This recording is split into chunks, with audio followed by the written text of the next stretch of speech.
Hello guys, welcome back to our channel Akash মেঘনা blog. তো এই যে দেখো, সকাল সকাল আকাশ আমাকে সারপ্রাইজ দিয়েছে। ঘুম থেকে উঠেই স্নান টান করে ঠাকুর ঘরে এসে দেখি আমার জন্য ফুলের টব নিয়ে এসছে। তো দুটোই গোলাপ। তো এটা কি গোলাপ গাছ আমি বুঝতে পারছি না, মানে মিনি ছোট ছোট আর কি। আর এইটা হচ্ছে কি পিঙ্ক, হালকা একটু পিঙ্ক কালারের গোলাপ। আর যাই হোক, তারপরে হচ্ছে কি আমি ওই দুটো আমার ঠাকুর ঘরে ছাদে ভালো করে রেখে এসেছি। তো আমি কিন্তু খুব একটা ভালো যত্ন করতে পারি না, কিভাবে গাছ ভালো হবে, ফুল ফুটবে, যাতে গাছটা মরে না যায়।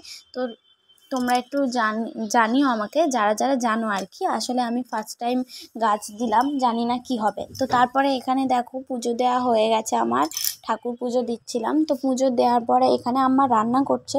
আর আমাদের বাড়িতে না কিছু না হলে 4 থেকে 5 রকমের আইটেম রান্না হতেই থাকে। তো আজকে কিন্তু খিচুড়ি হয়নি, বাট কালকেকার খিচুড়ি ছিল, সেটাই আমি আজকে খাচ্ছি, কারণ আমি খিচুড়ি খেতে ভীষণ ভালোবাসি। তো এখানে আমি আর আম্মা গল্প করতে করতে খাওয়া দাওয়া কমপ্লিট করে এখন আমরা বসে পড়েছি টিভি দেখতে। আর ওই যে দেখো, আমাদের টেরি কিন্তু টিভি দেখতে ভীষণ ভালোবাসে। আমরা যে যার ফোন নিয়ে ব্যস্ত, আর ও কিন্তু টিভি দেখতেই ব্যস্ত। ও এত টিভি দেখে। আর সত্যি কথা বলতে গেলে ও শুধু কথাটাই বলতে পারে না, এই আর কি, নাহলে ও সব কিছুই বোঝে। দেখো, মা শুধু টিভি দেখছে, আর আমাদের টেরি দেখো, আমরা এক একজন এক একটা ফোন নিয়ে ব্যস্ত। ওদিকে আম্মা বলছে, দেখ তো এই পার্সেলটা কত দাম। তো এখানে আমাকে আর কি দেখাবো, দুঃখের কথা, আমি তো সবজি না খেয়ে খেয়ে আমার এই দশা। মাঝখানে আমি অনেক গলু হয়ে গেছিলাম, কিন্তু এখন সবজি না খেয়ে এমন দশা আমার। এখানে মা ঝাঁট দিচ্ছে রাতের খাবার বাড়বে বলে। আর এই গত 2-3 দিন ধরে আমি সবজি খাচ্ছি না বলে আম্মা আমাকে নিয়ে বসছে, যাতে আমি সবজিগুলো খেয়ে নিই, আবার 1 মাসের মধ্যে মোটা হয়ে যায়। তো সেই কারণে এখানে আজকে আমাদের বাড়িতে একটা স্পেশাল রান্না হয়েছে।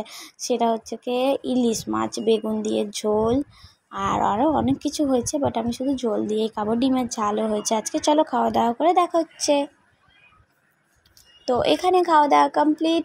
আর এখানে আমি একটু স্কিন কেয়ার করতে চলে এসেছি। এটা কিন্তু ব্ল্যাক যে ফেস মাস্কটা আছে না, সেইটা আমি একবার মুখে অ্যাপ্লাই করেছিলাম। এত বিরক্ত, মানে আমার মুখে তো লোম, আমি পার্লারে অতটা, মানে আইব্রোটা, ফরহেড, আইব্রো, আপার লিপ এগুলোই করি, কিন্তু আমি মুখের লোম তুলি না। তো এই যে দেখো, এটা শুধু আমার নাকে আর এই যে আপার লিপে দিয়েছি। আর আকাশ বলছে তোমাকে পুরো হনুমানের মতন লাগছে। 15 মিনিট রেখে ওটাকে তুলে দিয়েছি। দেখো কেমন লাগছে, মুখটা দারুণ লাগছে, মানে যত রকমের ছিল সব উঠে গেছে, পুরো জায়গাটা পরিষ্কার করে দিয়েছে। এখানে একটু বডি লোশন মেখে নিচ্ছি, কারণ এখন বিছানা করব, তারপরে শুয়ে পড়বো মানে কি, আমরা টিভি দেখতে দেখতে শুয়ে শুয়ে টিভি দেখি, টাইম পেট্রোল দেখি, আমাদের বেশ ভালো লাগে। রাত্রেবেলা টাইম পেট্রোল না হলে ভালো লাগে না।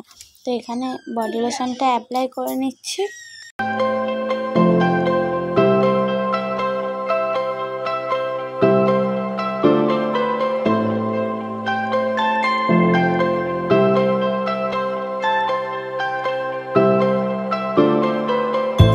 তো এখন আমার বিছানা হবে। তো এই যে দেখো, আমাদের চাদরটা ভালো করে পেতে খাটটাকে গুছিয়ে নিচ্ছে, যেহেতু এবার আমরা শোবো। আর শুয়ে শুয়ে টাইম পেট্রোল দেখবো।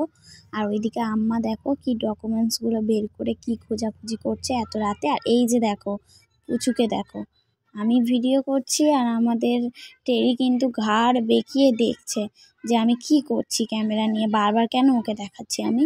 তো এই যে এখানে দেখো কি সুন্দর করে বিছানা করে নিয়েছে। আর আমি কিন্তু রোজ, আমার সামনে তারা মা আছে, তোমরা ভাবছো ওইদিকে কেন পা দিয়ে শুচ্ছে, ওইদিকে পাটা করবো না, লাস্টে সরিয়ে নেব। তো মাকে নমস্কার করে 108 বার মায়ের নাম নিই প্রত্যেকটা দিন।